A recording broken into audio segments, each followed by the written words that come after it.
Welcome to the RD2BE podcast. Each week we sit down with a different registered dietitian nutritionist to showcase the diversity of opportunity in the dietetics profession. Our aim is to dismantle the notion that there is a traditional career path. I'm Carl Barnes, the registered dietitian behind the scenes of RD2BE. And I am Jenna Warnock, the RD2BE host. Our RD guests share their stories, career paths, and advice to help students like us succeed in the profession.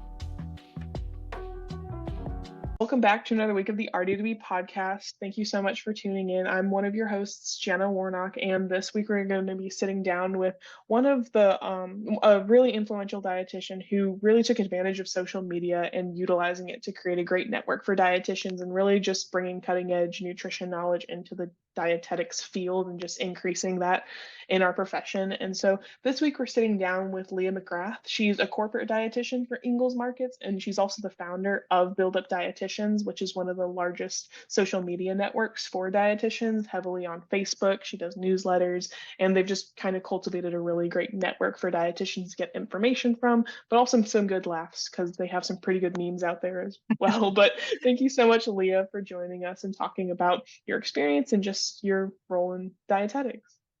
Thanks, Jenna. And I really appreciate the work that you and Carl do with RD2BE and the resource that you've given to a lot of nutrition students. So it's mutual admiration. Oh, thank you. We really appreciate it. But we really just kind of like want to get a good idea of just sharing different perspectives and just, building up dietitians and dietitians to be as well.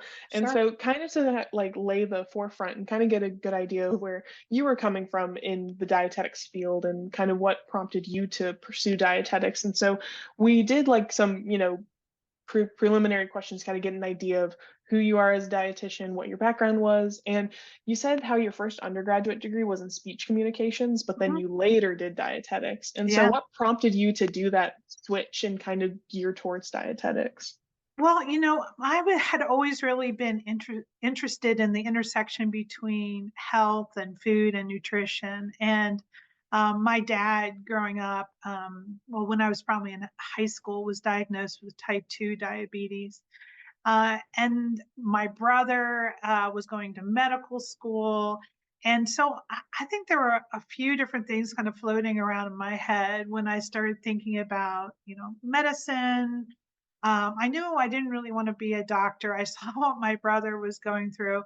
I'd always been really fascinated by what I was eating or not eating, how I felt.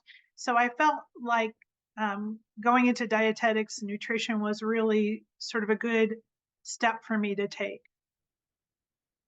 Oh yeah, no, definitely. And with your background in speech communications, do you know so given that you were interested in health and things like that, kind of what made you decide to pursue speech communications and then dietetics specifically? Because I'm sure like on paper that's like, you know.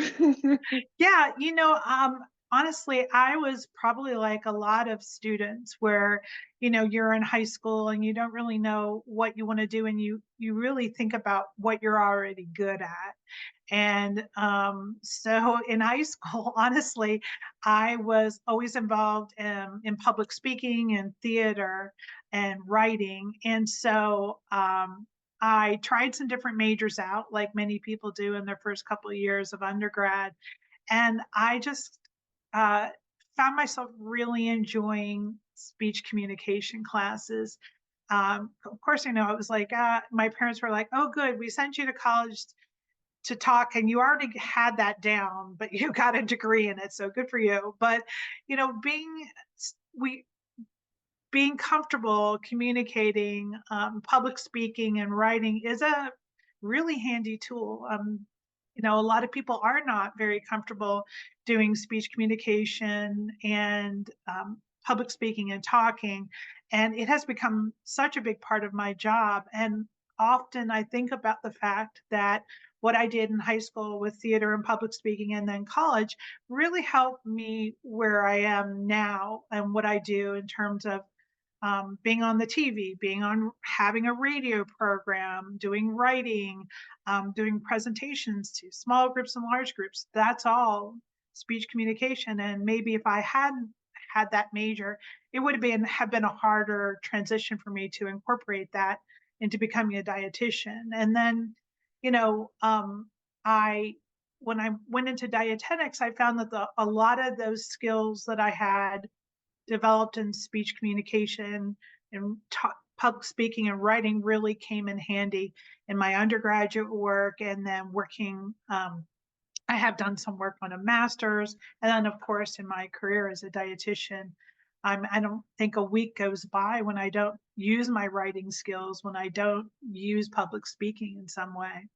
Yeah, and I think it's great how to have a foundation like that because speech communications is so transferable and dietetics and I was talking about this with Dr. Wright in the previous recording, how in dietetics you can have so many different careers under the same umbrella. Yes. And with communications, that's just one little part of dietetics that you can really hone in on and do great things with, like with being a spokesperson or being on the radio or just talking to different people, getting the word out and things like that. So it is really important to have, whether you have major in communications or you just take a public speaking class, those little things can definitely add up and be used over time in dietetics for sure. And as far as kind of your like your educational upbringing in dietetics and kind of the direction you took initially, you were a military dietitian, Mhm. which we think is super cool because Carl, he started out Yep. as well as a military dietitian, and kind of wanting to share your experience about that as a potential pathway because I mean, from on face value, because I looked into it as well, because they cover they cover your schooling, they pay you for your dietetic internship, and like a lot of good things on paper, but also just getting your own personal experience out of it. Can you just share what it was like being a military dietitian and that whole process? Yeah, sure. So when I was when I was in my, I guess either my, at that time, my junior or senior year at University of Maryland, and started thinking about internships. My sister, who's also a dietitian, was about a year ahead of me, and she had been going to school to be a dietitian, to get her undergrad and master's in dietetics at another university. And she had gotten accepted to the Air Force dietetic internship. So I talked to her, I talked to somebody who'd gone through the Army internship. And like you said, on paper, you're like, this is like a no brainer. You get your education is paid for, you're also paid as an officer. So you're making a salary, unlike, many people who are going through an internship and not making any money and having to spend a lot of money. So, I talked to some people, and I remember talking to this one dietitian who had just gotten out of the military. And I said, what was your experience like with the Army? And if you had to do it again, would you do it again? Would you do your internship with the Army again? And she said, 100%. It was the best experience. In many cases, if you're going through an internship in your first job, it's going to be very specific. But the military and the Army really prepare you to be a generalist. You get a very strong foundation, plus you get paid. You have opportunities to travel. They pay for education. At that time, I would imagine, I don't know if they're still doing this, they paid for my RD exam. They paid for my gene Inman prep work to take the exam. So it was a really great experience. And I was learning at top facilities like Walter Reed in Washington, D.C., and being able to visit NIH, CDC, or I didn't visit CDC, FDA, USDA, places that those acronyms that are only around on paper for many people, but we had the opportunity to actually visit those places and talk to dietitians and scientists and researchers there. Yeah, and I think it's a great, because I heard about it whenever I was first interested in dietetics, and yeah, I mean, it's like you get a lot of great experience, you get to travel, and again, the training is very generalist, top notch, great pay, and it's also good to get those inside perspective to see if it Oh was like, yeah. hey, was it worth it? Like, is it too good, the too good to be true type thing with seeing all those things. But it's great to hear that you did have a good experience. And you mentioned how you got a really good like broad but also really robust like generalist approach to dietetics in the curriculum. But do you have any takeaways from that experience that translated into future jobs you had after being in the military as a dietitian? Yeah, I felt well, I'll tell you one thing that we had a hospital administrator. He was a colonel who would bring us in for a weekly meeting, all the young officers.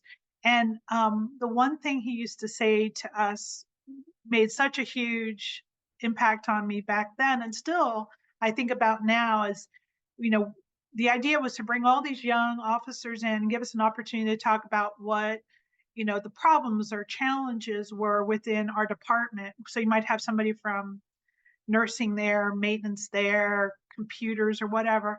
But he always really insisted, don't just come to me with your problems, but come to me with solutions. Start thinking about how you can solve your problem.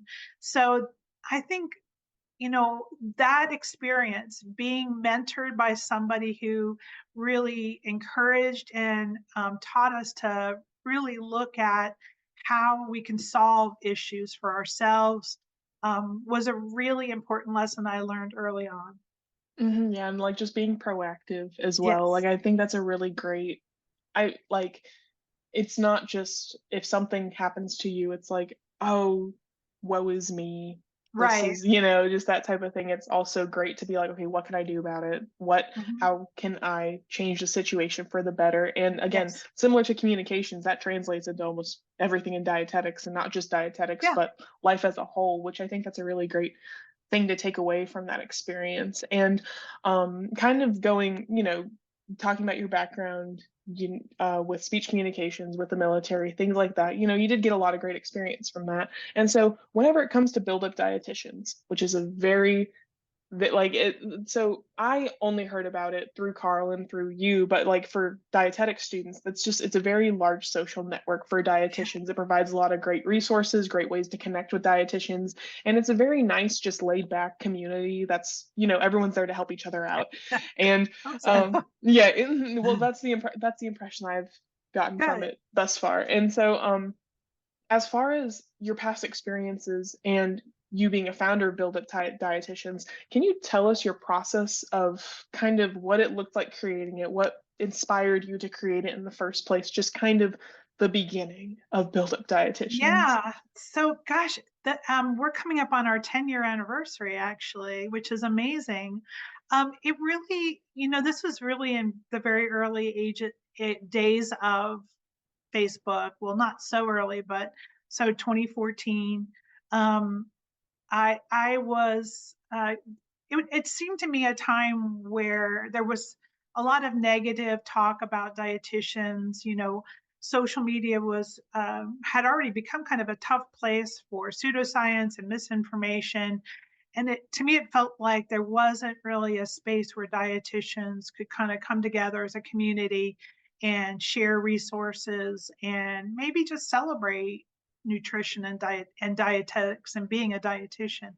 So back then I started this Facebook page, and I just never dreamed it would become so big. And I can remember in the very early days, I'm like, oh my gosh, there's 100 people who are following the page. And then there's 500, there's 1,000. And, probably by, I'm going to say, what year was that? I'm trying to think if it was like 2017 or 2017 or 2018, we already had like 25,000 followers. And what's really interesting to me about the page is that pretty quickly we started to attract a lot of attention from dietitians who weren't in the United States. And initially I was like, oh, I don't know if I want this. But then as time went on, I really thought, this is actually a really good way for us to engage with dietitians who are in other countries and to see what their experiences are like and what life is like as a dietitian in the Philippines or in Mexico or in Spain or in England. So the page continued to grow. I started to bring on people to help me. First, it was just a couple other dietitians that I knew who kind of approached me and said, it looks like you might need some help. And so I was like, that would be awesome. And now we have, there are probably 25 dietitians throughout the United States, plus one in Canada, one in Spain, there's one in Puerto Rico, all different ages, genders, fields that they're in, and they collectively help administrate and moderate the page, because the page is now just kind of like, when you see it's really like an iceberg. You see the Facebook page, which has 58,000 followers, but then beneath that, there are 16 private and closed groups that have, some of them have as many as over 5,000 followers. And so those groups are really where, have really become where the heart of the community is, and where nutrition students and dietetic interns and dietitians can ask questions without being afraid of being of not wanting to ask something publicly, whether it's about a patient or a topic, and they can get some resources from other dietitians, or we can help them as moderators, administrators. So those groups have really become more of the heart. Like I said, the heart of the community. And then of course we're on LinkedIn, we're on Twitter, we're on Instagram, and then I started the newsletter last year, and that has close to 3,000 subscribers. So yeah, it's something I never intended to do. I really never thought about doing this, but it has had a life of its own, which has been really fun. And to be able to use it as a way to connect people with large events, like our Build Up meetups. And now we do what we call mini meetups. We just had one at Aspen, which is a conference for parenteral and enteral nutrition. We're going to have one at a symposium coming up in Atlanta. So those are just really social events. So yeah, it's ever changing. It's a lot of fun. Yeah, and it sounds like it's just it's a great community, and it's just kind of, again, like grown into its own thing. And really, like with the moderators and stuff, it's just trimming the hedges and making sure that that the network is what it is, and it stays within being a helpful resource, a helpful community, things like that. And whenever it comes to, because you created it with the goal of kind of, stopping the pseudoscience and kind of helping eliminate misinformation. And so seeing what it's grown into, is that still the foundation of Build Up Dietitians? Do you still feel that as being the core principle, or have you seen new things sprung up from it, or just kind of new, even if the main goal is still eliminating pseudoscience and misinformation, but if other goals or other visions have been added to Build Up Dietitians? Yeah, I think that as I've gone along in my career as a dietitian, there were things that maybe I didn't study them, or I didn't understand, and that I realized, if I don't understand this concept, and I'm not talking about something like how to calculate a tube feeding or something like that, but maybe things like, at one time in my career, I thought that, I'll just give you an example. I thought that organic farmers didn't use pesticides. Now, I don't know exactly where I got that idea, but I had that idea. And I kind of realized as time went on that that was a mistaken idea. That was not accurate. And, I know now a lot of organic farmers. I read about it. I've gone to courses. I've listened to webinars and podcasts. So I know that the truth is that organic farmers can and often do use pesticides. I'm not saying there's anything wrong with that, but that's just a fact. But I realized that just that one statement saying organic farmers can and do often use pesticides would create so much, I don't know, sometimes it's anger. Some dietitians were very attached to that notion that organic farming is pesticide free. So, examining some of those misconceptions that we might have as consumers and even as dietitians, and bringing them to light, and putting them out there with the science and research to back that is still very important to me, and to all the people who help in administrating the page. I think that we're all kind of the same mind that, whether we're talking about an issue with bariatric surgery or something with the new obesity medications or something with infant formula and breastfeeding, all of us are really committed to following the science and and having evidence to support our beliefs. And if we find something that we think that, oh, this is something that people, even dietitians, may not know or understand, this is a good opportunity to put it out there and kind of get the conversation going.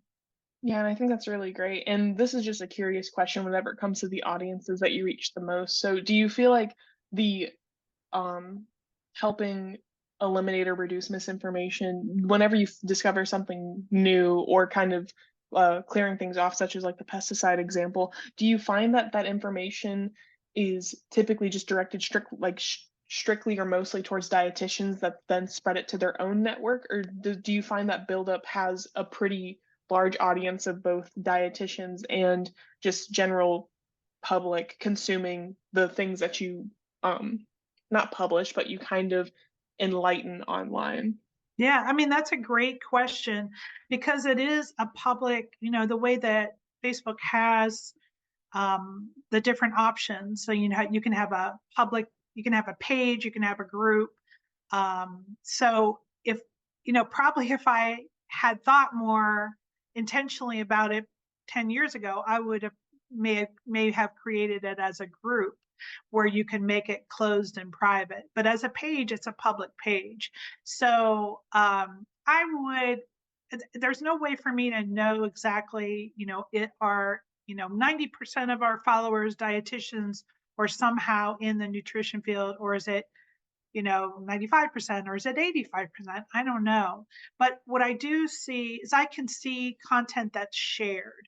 And I can see when some things are put up on the main page, I can see dietitians and non-dietitians sharing that within their communities and their platforms. So I know that that information, now, and not every post is that way, but some information is getting shared out, um, and to other dietitians, or within other communities around the world. Oh, yeah, and I think it's really great that it's being spread to everyone, and it's not, it's because build up dietitians, I'm sure if people hear like, oh, it's just a huge community for dietetic students and dietitians, you know, people may forget or not realize it's a public. People can see whatever's put out there because of, Yeah. I its mean, current setting. we have farmers who follow the page. We have there's like PTs and RNs and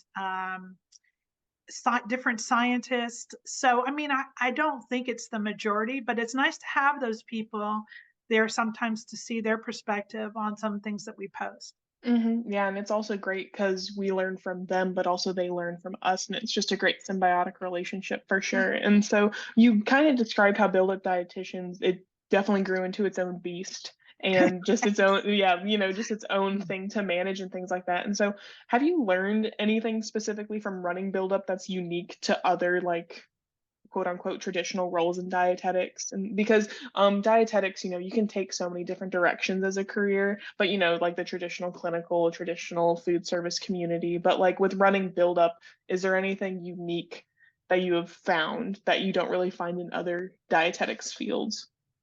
Yeah, I think that social media is such a different space, and that, every social media platform kind of has its unique audience and a unique tone that you have to strike. You know, sometimes what works really well on our main page won't work at all on Instagram, won't work at all on LinkedIn. So you have to kind of understand that social media is not just one thing.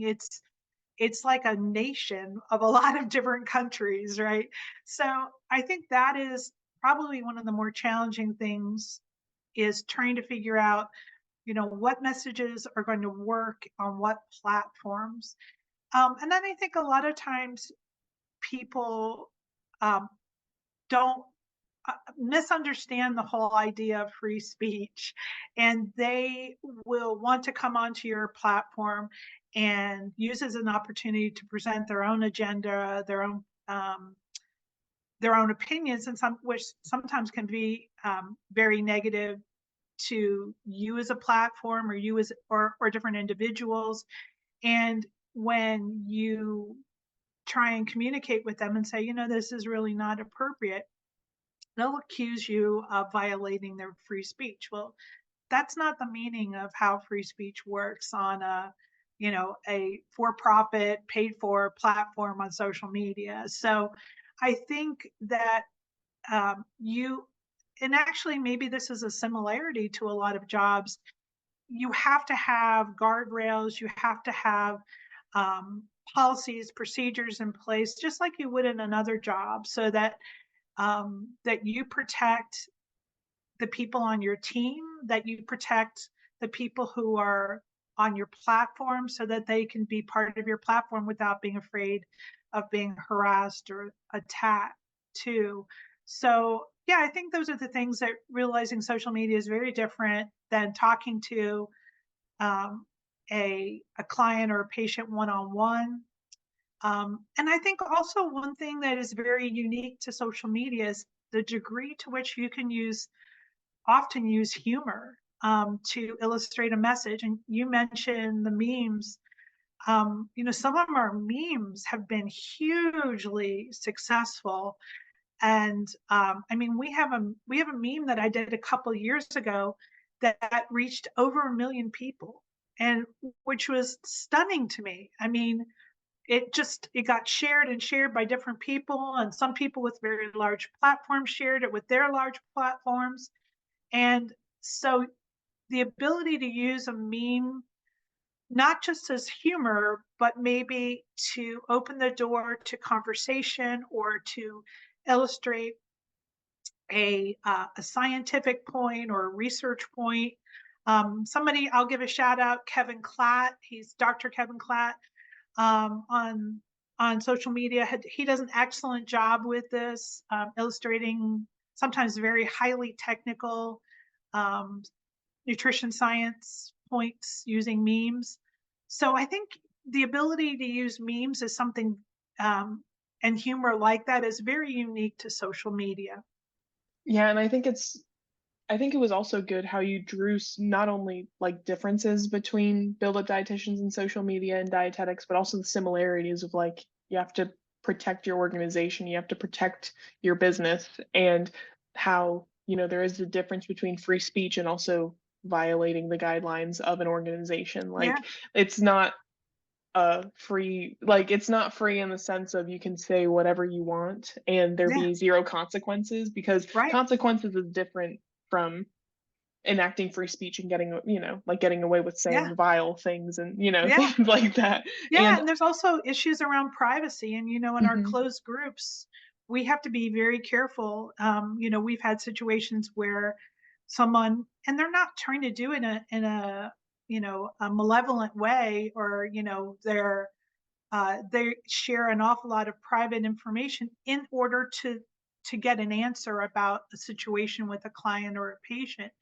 And, you know, we have to remind them that, you know, we observe HIPAA, just like you would if you were in a hospital. We want to protect the privacy of people.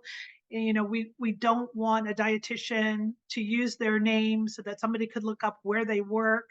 And you know, if they're releasing a lot of private information about a patient, it could get them fired, easily fired from a job. So we need to realize that even though social media and many aspects of it are public, um, you're still very vulnerable professionally, um, for what you put on social media. And that's something I think, when I used to do a lot of talk to nutrition students in schools, I would say that, you need to be so careful about what you put out on social media, because companies look at that, other people look at that, professors look at that.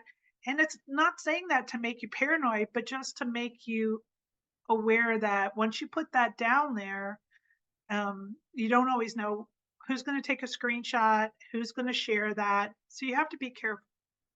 Yeah, and I think it's great how you mentioned that too, because for my professional development class, one of our like assignments was to actually stalk ourselves on the internet. Like it was actually to look up your name, see what Yeah, pops up, see if you are the first choice or if another person with your name pops yeah, up, or if when you do pop up, what's the first thing that the internet sees, or it's like, yeah, are you okay with that being what your image is of if people look you up, do you want all that information out there? Do you want to maybe tweak some things? And so it was a really good assignment to just be like, or you find stuff that you put on the internet 10 years ago yeah. and you can still see it and you're like, oh, Oh my like gosh. yeah, you're like, oh, I Right. did that.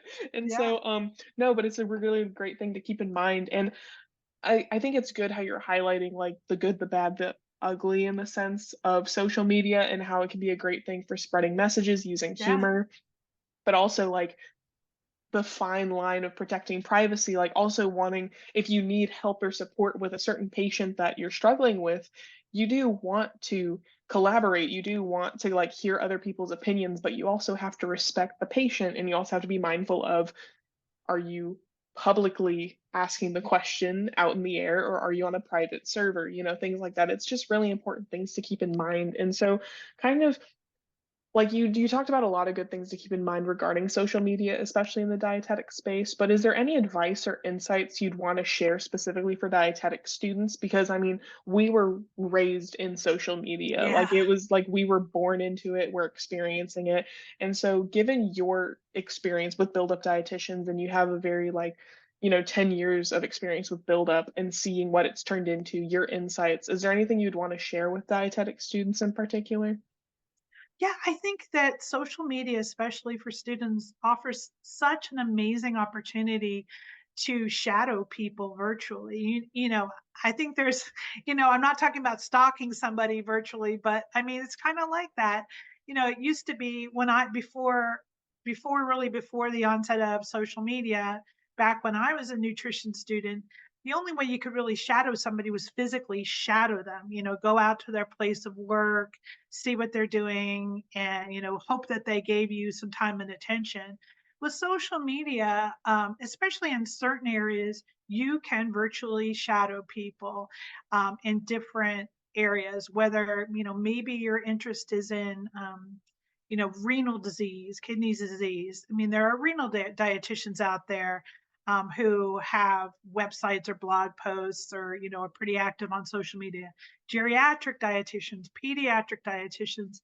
So as a student, as a nutrition student, you could pick virtually any specialty or any interest area you have and probably find dietitians, multiple dietitians, and just see what are they posting, what are they sharing, what is their content like, what are they doing YouTube videos, are they on TikTok? And you can learn what to do, and you can also learn what not to do, and that's okay. I mean, not everybody, like sometimes even to this day, I'll watch videos and say, oh, note to self, don't ever do that because that doesn't come across really well in a video. So I think I would encourage nutrition students to do that, to virtually shadow people, and also not to be afraid to reach out and, ask somebody, can I,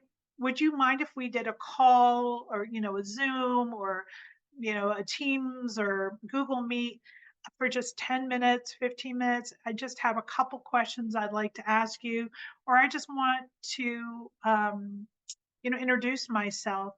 I have found over the years that the dietetics community is exceptionally generous with their time and their information. And, if you are,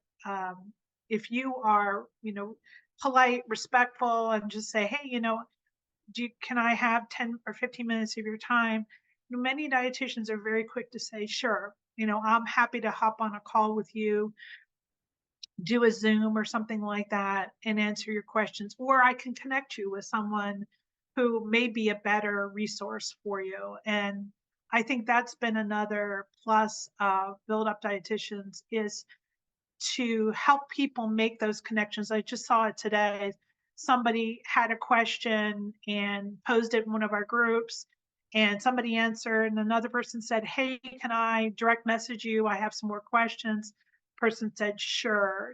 So I think there are a lot more opportunities like that with social media than there were before social media. Yeah, I can definitely say and attest to that because I mean, with social media, one, you can reach so many more people so much more quickly, not even from an influencer standpoint with an Right. audience, but Yeah. also just you can have contact with a renal dietitian out in California while you're in Yes. Maryland, or like you can connect with someone from Florida who, and maybe you want to move to Florida as a dietitian or things Yeah. like that, and you can get their insight. Like it's a really great outlet to just learn more, be curious, kind of Yep. like get a better feel before maybe committing to something, or also just learning more, connecting with people. It is a really great outlet to use. And I think especially like with what you said, where most I've whenever it comes to asking dietitians a question, 9 times out of 10, they'll say yes. And then that 1 out of 10, they either just don't respond or they pitch you off to someone who's more knowledgeable. And Yeah. so really it's like a no, like you miss 100% of the shots that you don't take. And so if you DM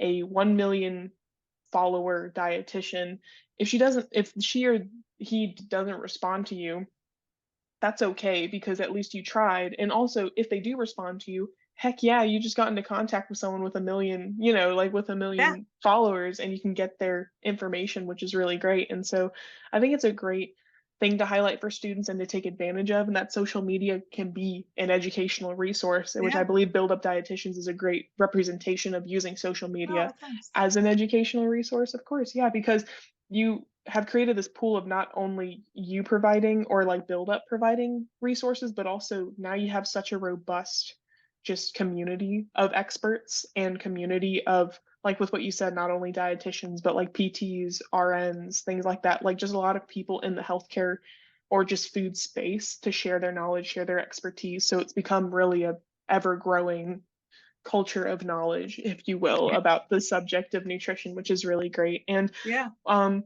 one thing that I think too to mention is and how important it is to reach out to professionals or to kind of network and things like that is dietetics is definitely in a very not transformative but transformative state with the graduate degree requirement. And um, there's like a million different ways you can become a dietitian now. There's a bunch of career changer dietitians, and there's just a lot of dietetics is shifting, in my opinion, in a good direction as far as representation and kind of again like building us up more as a profession. And so Mhm. do you have any thoughts or specific notes about this transition or kind of the shift in dietetics that you would want students to be aware of, or just things that you'd kind of want to make light of just with the master's degree requirement, how Yeah. there's increased access regarding different programs, just things like that? I think it's always important when students are trying to figure out what they want to do is to really approach it like an assignment, like how going into things with a realistic um, eye is so important. It makes me sad when I hear students or dietitians say, I didn't know that the salary range for dietitians or the average salary across the United States for dietitians was, let's say, I think it's right around 60,000. Some people say that that information is publicly available. I mean, that should be something that you're aware of. Like, what is the typical salary of a dietitian? And I think also that people, but at the same time, I would caution people and say, be careful, because that average salary is just that, an average salary. It doesn't reflect where you are in the country. It doesn't affect what type of field you are in dietetics, your seniority, additional credentials, none of those things. So I think a lot of times dietitians get very discouraged, or, well, when they first become dietitians, where, oh, the first job they're being offered is, I don't know, let's say 50,000 or 40, even maybe not even 50,000. So I think more than ever now that it's important for students to realize that dietetics is not just one thing. I mean, as you mentioned, there are so many different opportunities within this, what a registered dietitian can do. I mean, it used to be primarily clinical, public health, long-term care, school nutrition. Now you just have so many more opportunities. And there's like the choose your own adventure opportunity, whether it's becoming an entrepreneur, or maybe doing something with a specific brand on social media. So I think more than ever now, there are so many more opportunities. And so I don't think people should just have tunnel vision, like, oh, all dietitians do is, work in a hospital. And first of all, there's nothing wrong with that. I loved working in a hospital. I loved clinical cases. It was like, dietitians are sometimes like the Sherlock Holmes of nutrition science in a hospital environment, figuring out, what's going on with this person, what's the best diet for them, and how do I help them gain weight. A lot of times in the hospital, it's about gaining weight or become interested in food. So there's nothing wrong with clinical. There's nothing wrong with school nutrition. In fact, I see a lot of people in school nutrition very happy in their careers in school nutrition. So I think understanding that there are so many opportunities, and oftentimes in academia, they may not know all the opportunities that are out there for dietitians now. So that's again where social media can really introduce you to different career opportunities. And sometimes, as somebody who's in build up, I'm amazed at, like, I didn't even know that was something dietitians are doing now. It's like, wow, dietitians are, maybe there's a job that's going out to different long-term care and kind of checking to make sure they're in compliance with things. I didn't even know dietitians were doing that. There's dietitians in the military, sports nutrition. So being in build up is kind of like being in this super high, in the middle of this, not that you'd want to be standing in the middle of a highway, but kind of like that, just like being in the middle of this highway, this stream of just information from dietitians in all different places, and being able to see, oh gosh, this is what's really concerning to pediatric dietitians right now. This is what's really top of mind for dietitians and eating disorder, who are working with eating disorder patients right now. This is what's really important in the military for dietitians who work in the VA and with military. So it's really a fascinating space to be in.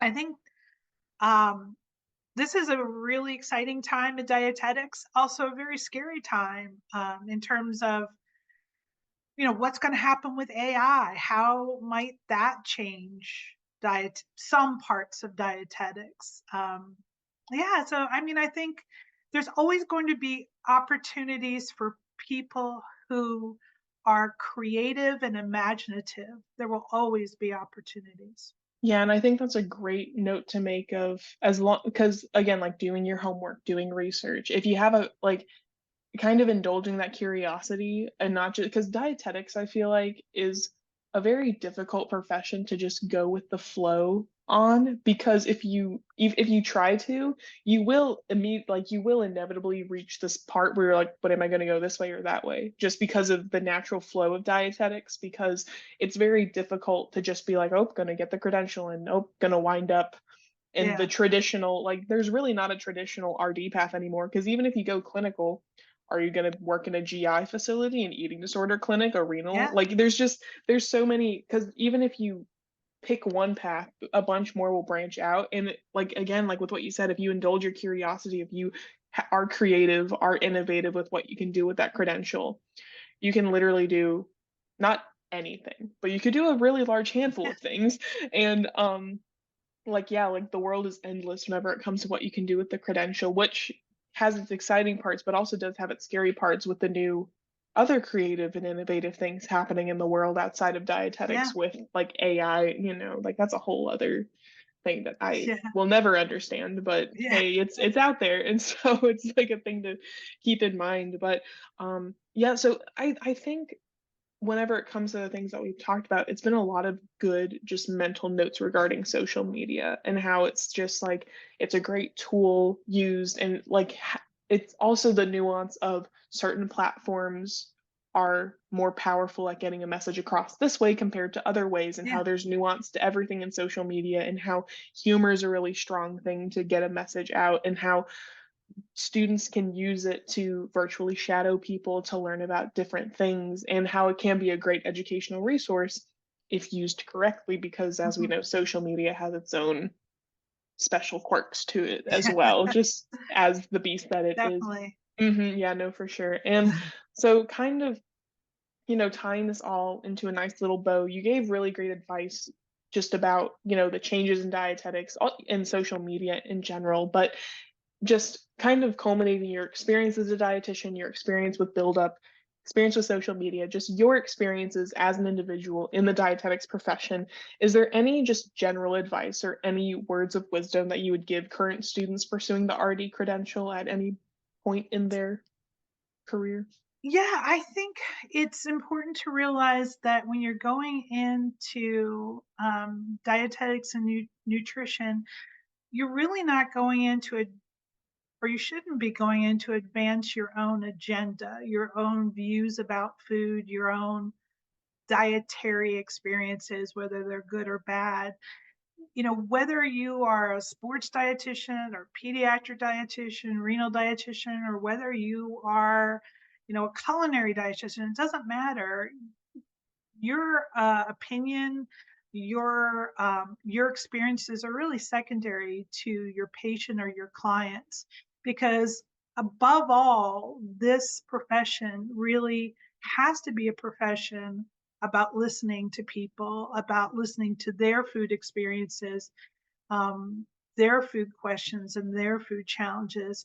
So, kind of taking your ego out of the equation when it comes to food, taking your own positive or negative experiences with food out of the equation is very important. You're not here to create a brand.